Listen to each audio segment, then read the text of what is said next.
Duniaku hancur karena keputusanku.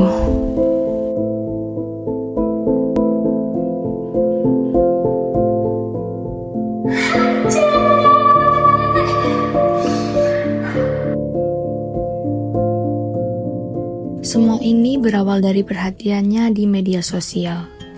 Dari sana, semuanya mulai berubah. Dia hadir dalam hidupku, mengisi hari-hariku dengan sapaan hangat dan perhatian. Tapi, aku tahu ayah sepertinya tidak begitu mendukungku. Kamu kenapa senyum-senyum? Enggak. Jangan-jangan kamu pacaran? Enggak ya. Jangan pacaran dulu, kamu tuh fokus kuliah dulu. Iya.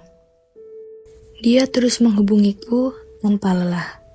Setiap hari, pesan-pesan penuh perhatian terus berdatangan.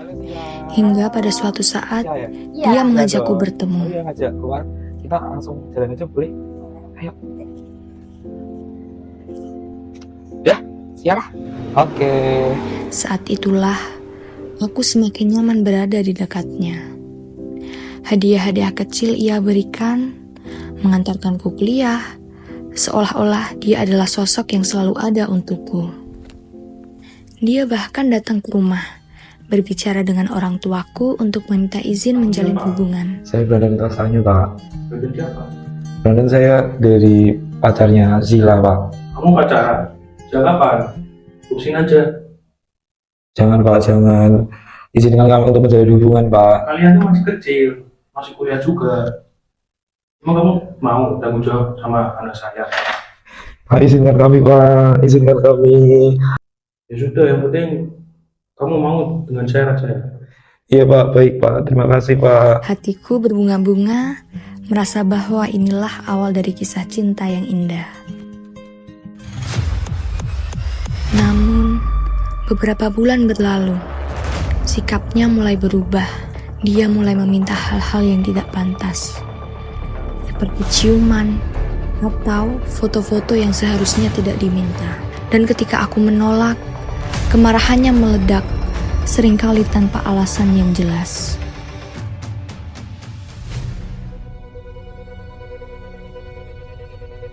Kamu gak usah ikut campur urusanku ya. Kamu urusi dulu urusanmu. Udahlah, cek murahan, tolong. Udah cukup sekian hubungan kita sampai sini aja ya. Gak usah chat-chat kamu lagi.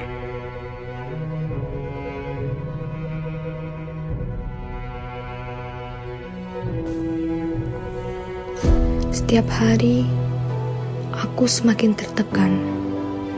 Pikiranku kacau, hatiku penuh ketakutan. Kekerasan ini bukan hanya fisik, tapi juga mental.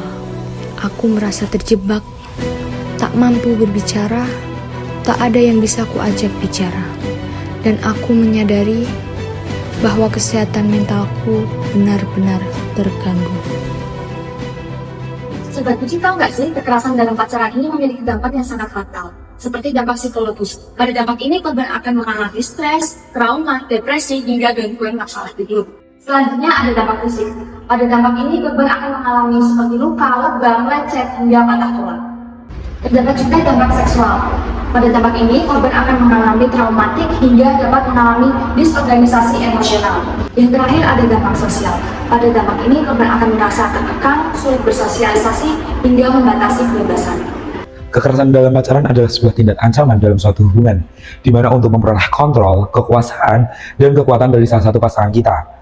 Kekerasan dalam pacaran ini dapat berujung pada bunuh diri, depresi, yang dapat mengganggu kesehatan mental kita. Sobat Bucin dapat mencari bantuan profesional seperti psikolog atau konselor. Selanjutnya, Sobat Bucin dapat berbicara dengan orang yang terpercaya untuk mendapatkan dukungan emosional. Yang terakhir, dapat mengakses layanan bantuan dan perlindungan untuk menjadi langkah penting proses pemulihan. Kekerasan dalam pacaran seringkali tak terlihat, namun dampaknya sering membuat kesehatan mental terganggu. Jangan biarkan dirimu atau pasanganmu terjebak dalam suatu hubungan yang dapat menyebabkan merusak segalanya. Cari bantuan, bicarakan, dan kuatkan dirimu untuk keluar dari lingkaran kekerasan ini. No more dating violence, your mental health is a priority, your happiness is an essential, and your self-care is a necessity. Kekerasan dalam pacaran, saya ingin dirimu, lindungi kesehatan mental.